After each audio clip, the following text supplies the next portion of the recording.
भगवान कृष्ण गीता में कहते हैं कि त्रिविधम नरकस्य इदम द्वारम नासन आत्मनः काम क्रोधस तथा लोभस तस्मात् एतत्त्रयम् त्यजेत।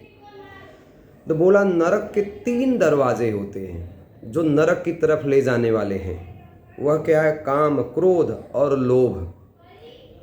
यह आत्मा का नाश करने वाले हैं। काम, क्रोध, लोभ यह आत्मा का नाश करने वाले हैं जो नरक की तरफ लेके जाते हैं। इसलिए इन तीनों को छोड़ देना चाहिए।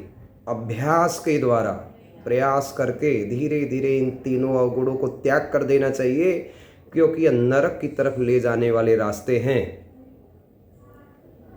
और जो इनके प्रभाव में आकर के जो वेद उपनिषद शास्त्र में कही ही बातों को जो इनकार कर देता है, स्वीकार नहीं करता है, काम, क्रोध और लोभ को त्याग नहीं करता है, उसे प्रसन्नता नहीं मिलती है, न वह जीवन के सर्वश्रेष्ठ लक्ष्य को ही प्राप्त कर सकता है। ये तीनों बहुत बड़ी बाधा है।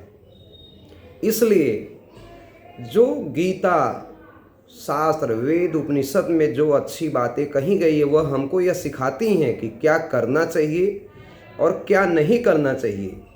उसको ध्यान में रखते हुए हमें उसी के अनुसार कर्म करना चाहिए।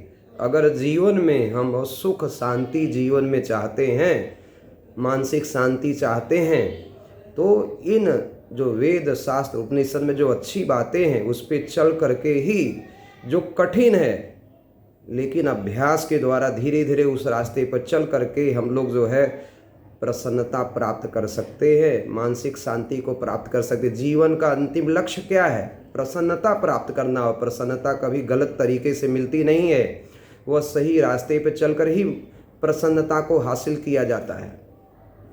तो last aim of the life is to get the happiness. Everybody want the happiness, but how to get the happiness? If we will give up the lust, anger and greed according to the Gita, then we can get the happiness. We can achieve the supreme goal of our life.